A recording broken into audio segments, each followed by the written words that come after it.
Are you just gonna be there? Huh? Okay. Hey guys, what's up? It's Emily. Today my dog is joining me. So just ignore her. She'll probably be annoying. She just tried to bite my arm. Really? Really? So today I am going to be doing my May wrap-up. Holy crap, it's already June. I am 7 books behind on my Goodreads goal, so I'm in trouble. What? There's nothing in my hand! I read a total of 5 books this month, which is more than I typically read, so that's nice, and I even had finals this month. Hey, you, I see you. I'm just gonna get right into it.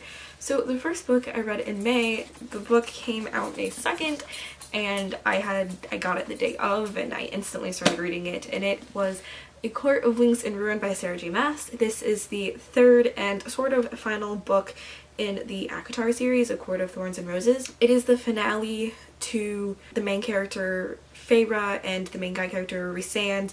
It's the end to their arc, and then there's 3 new books coming out. I think the next one comes out in 2018. Features some of the characters you see in here as the main characters. I'm not going to really go into depth about what the series is about because I have a book talk up about A Court of Thorns and Roses and A Court of Mist and Fury, which is the second book. And I recently put up a book talk on A Court of Wings and Ruin, so I'm not going to talk about it that much. I really love this series. It is, like, probably one of my favorite series. Like, it's up there, and Rhysand is my #1 book boyfriend, so I mean, highly suggest it. I believe my favorite out of this series is the second one, A Court of Mist and Fury. This one, it did disappoint me, I think, a little bit, but it was still, like, 5 out of 5 stars for me. And people have to keep in mind, this isn't the end to the complete series. It's just the end to Feyre and Rhysand's arc. So there can be unanswered questions. Like, it's allowed to do that because it's not just the end of a series, and I don't think a lot of people are kind of like realizing that. So just keep that in mind if you haven't read it yet. I decided to read a contemporary next after Aqualore because I was afraid of a slump that's gonna happen. So I picked up Windfall by Jennifer E. Smith, and the reason why I picked this one up actually is because it was the Booksplosion book of the month, and Booksplosion is this read-along monthly thing hosted by Jessie the Reader, Poland's Banana Books, and Catty-tastic. I typically sometimes try to read the Booksplosion book of the month, but I haven't really done it in a while, so I was just like, hey, it's a contemporary this month, might as well read it. And also this cover is like gorgeous. I love it so much. This book is about this girl named Alice, and her best friend Teddy is turning 18, so as a joke she decides to buy him a lottery ticket, and he ends up winning $141 million. So this book follows Teddy and Alice as they try to struggle through their relationship since Teddy got all this money, and kind of just how the lottery affects everybody. And it also goes, has some really deep family messages in it. So it was a light contemporary, but then it also had more serious aspects of the book, which I liked. I think overall I gave it 3 out of 5 stars because I didn't like the romance that much, and I didn't like Teddy that much. So it just kind of fell flat for me there. That's kind of majority of the book, so. But I did really love the family aspect of it. Next, I picked up Milk and Honey by Ruby Carr. I am actually going to do a short, spoiler-free review of this book. So basically all I'm going to say about it is that it's filled with a bunch of deep poetry, and I really loved it. You can blow through it. It's really short. I read it in one day when I was at school during finals and everything. Then after that, I picked up Cinder by Marissa Meyer. I have already actually read Cinder, but I haven't read any of the other series, so I was going to start reading the Lunar Chronicles, so I was like, might as well reread Cinder, because I don't exactly remember 100% what happened.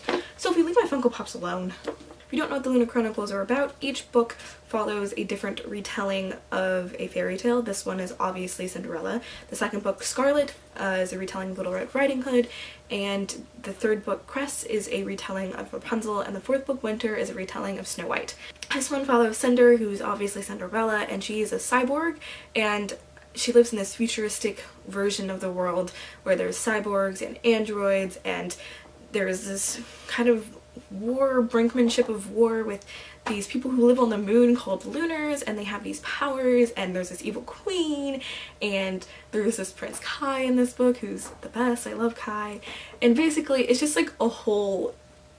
What are you doing? Sophie. There's just a whole bunch of like things happening, and there's also this plague that happens in this book. Oh my gosh, there's so much. And it does involve a lot of like cyborgs, androids, and space, and if you don't like it, I still suggest this because it's not that bad. They're really enjoyable and fun. So then the last book I picked up in May, I actually just finished last night, and last night was the last day of May. And it's Scarlet by Marissa Meyer, which is the second book in the Lunar Chronicles, and this one is obviously a retelling of Little Red Riding Hood. So the main character is Scarlet, and she is trying to find her grandmother who was kidnapped, and this character named Wolf comes in. I love Wolf too. And there's other stuff that happens, but I don't want to get into it because spoilers. And each book does continue on with like the previous book's plotline. I mean, they all intertwine eventually. Like, this has chapters in Cinder's point of view, it has chapters in Kai's point of view, but it also has the added plotline of Scarlet, and then they eventually all kind of combine. Same thing with Cress and Winter. I'm gonna go ahead and talk real quick about my June TBR, because I feel like this video has been going pretty quickly. I am planning on reading Cress, Winter, and Stars Above, obviously, to continue my Lunar Chronicles reading.